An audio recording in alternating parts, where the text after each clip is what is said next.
Assalamualaikum warahmatullahi wabarakatuh.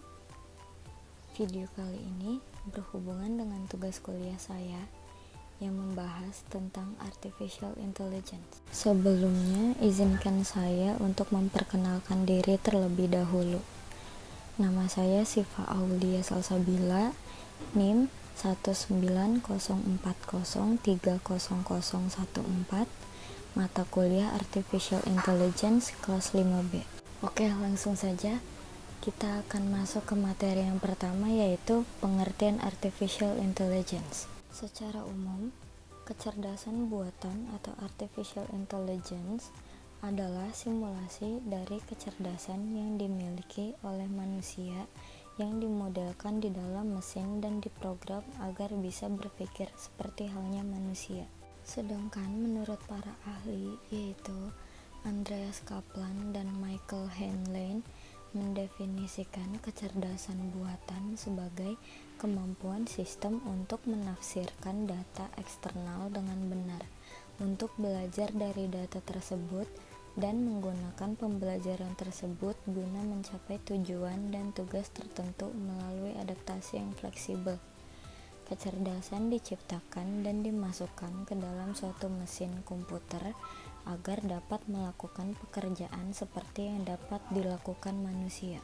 Menurut John McCarthy, Artificial Intelligence adalah aktivitas yang dilakukan manusia untuk membuat sebuah teknologi agar memiliki fungsi dan perilaku seperti halnya manusia.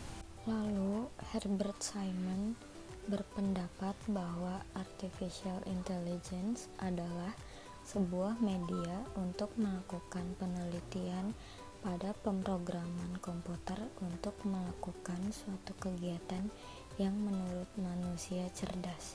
Lalu ada Rich and Knight berpendapat bahwa Artificial Intelligence adalah suatu ilmu tentang cara agar komputer dapat melakukan kegiatan yang manusia dapat lakukan lebih baik.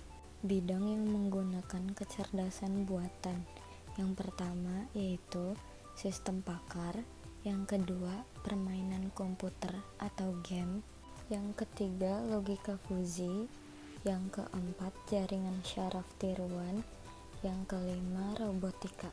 Materi kedua, kita akan membahas tentang sejarah Artificial Intelligence. Bermula dari kemunculan komputer sekitar tahun 1940-an, pada masa ini perhatian difokuskan pada kemampuan komputer mengerjakan sesuatu yang dapat dilakukan oleh manusia. McMullough dan Pitts pada tahun 1943 mengusulkan model matematis bernama perseptron dari neuron di dalam otak. Mereka juga menunjukkan bagaimana neuron menjadi aktif dan neuron tersebut mampu untuk belajar dan memberikan aksi berbeda terhadap waktu dari input yang diberikan. Sumbangan terbesar di bidang AI diawali pada paper Alan Turing pada tahun 1950 yang mencoba menciptakan mesin Turing. Pada tahun 1956, John McCarthy dari Massachusetts Institute of Technology menyelenggarakan konferensi untuk menarik para ahli komputer bertemu dengan nama kegiatan The Dartmouth Summer Research Project on Artificial Intelligence. Konferensi Dartmouth itu mempertemukan para pendiri AI dan bertugas untuk meletakkan dasar bagi masa depan pengembangan dan penelitian AI. Pada tahun 1960 hingga 1970 muncul berbagai diskusi bagaimana komputer dapat meniru sedetail mungkin pada kemampuan otak manusia, di mana saat itu dapat dikategorikan sebagai classical AI. Pada tahun 1980, di mana komputer yang semakin mudah diperoleh dengan harga yang lebih murah menjadikan berbagai riset di bidang kecerdasan buatan berkembang sangat pesat pada berbagai universitas. Pada materi ketiga ini kita akan membahas tujuan artificial intelligence. Tujuan AI yang pertama adalah membentuk teknologi atau mesin yang lebih pintar.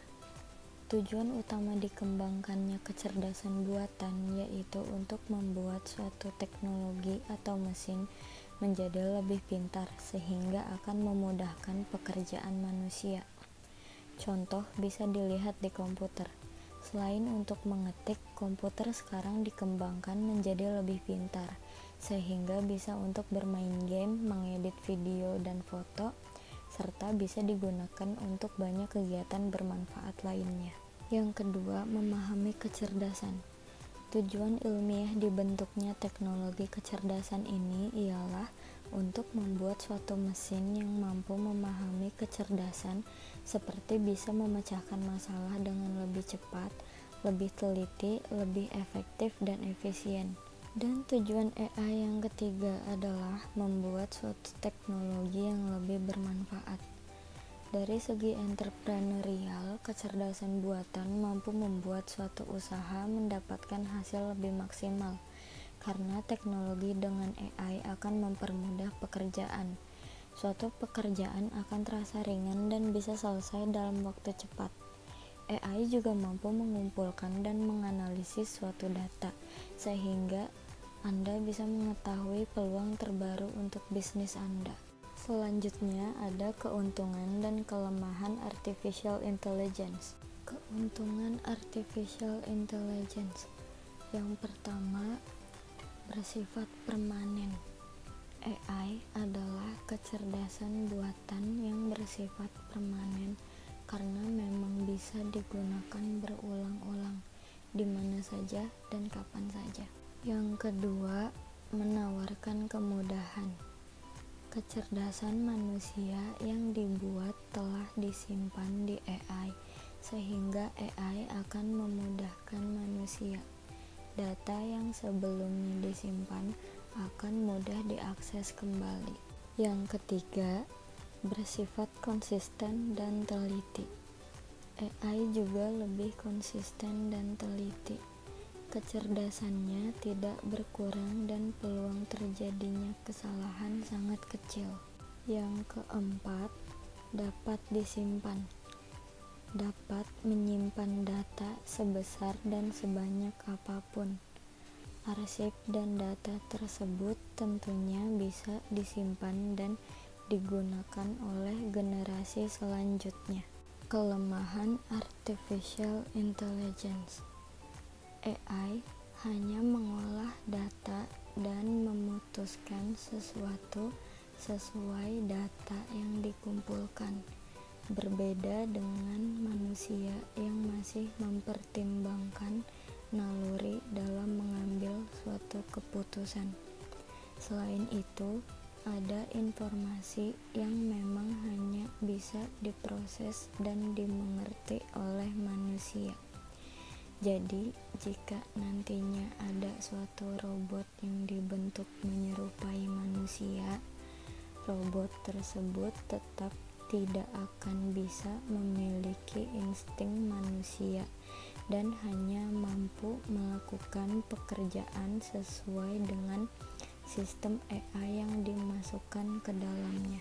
Materi selanjutnya akan membahas tentang jenis-jenis artificial intelligence. Yang pertama ada sistem pakar. Komputer dijadikan sarana untuk menyimpan pengetahuan para pakar, menjadikan komputer mempunyai keahlian menyelesaikan masalah dengan meniru keahlian yang dimiliki pakar. Yang kedua ada pengolahan bahasa alami. Pengguna bisa melakukan komunikasi dengan komputer memakai bahasa sehari-hari. Contohnya seperti bahasa Indonesia, bahasa Inggris, dan yang lainnya. Yang ketiga ada pengenalan ucapan. Manusia dapat melakukan komunikasi dengan komputer melalui suara. Yang keempat, ada robotika dan sistem sensor. Computer vision melakukan interpretasi gambar serta objek terlihat dari komputer. Yang kelima, ada intelligent computer aided instruction. Komputer bisa dipakai untuk tutor yang bisa melatih dan mengajar. Dan materi selanjutnya membahas tentang peran artificial intelligence di era industri 4.0. Artificial intelligence atau kecerdasan buatan menjadi penggerak revolusi industri 4.0 yang menjanjikan banyak kemudahan bagi banyak sektor. Internet of Things atau IoT dan Big Data contohnya, di mana AI dapat diimplementasikan. Teknologi yang telah banyak diadopsi di era industri 4.0 ini mampu mengubah setiap perangkat. Seseorang dapat mengotomatisasi semua perangkat tanpa harus berada di lokasi.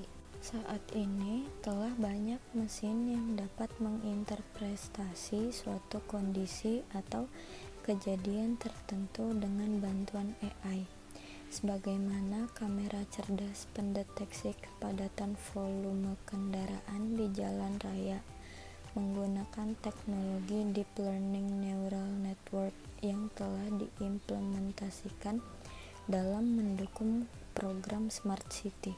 Pada sektor industri, banyak yang telah mengotomatisasi mesin produksi dan manufaktur menggunakan robot dan artificial intelligence, sehingga industri 4.0 akan meningkatkan daya saing melalui perangkat cerdas. Sekian materi yang saya sampaikan, kurang lebihnya mohon maaf. Wassalamualaikum warahmatullahi wabarakatuh.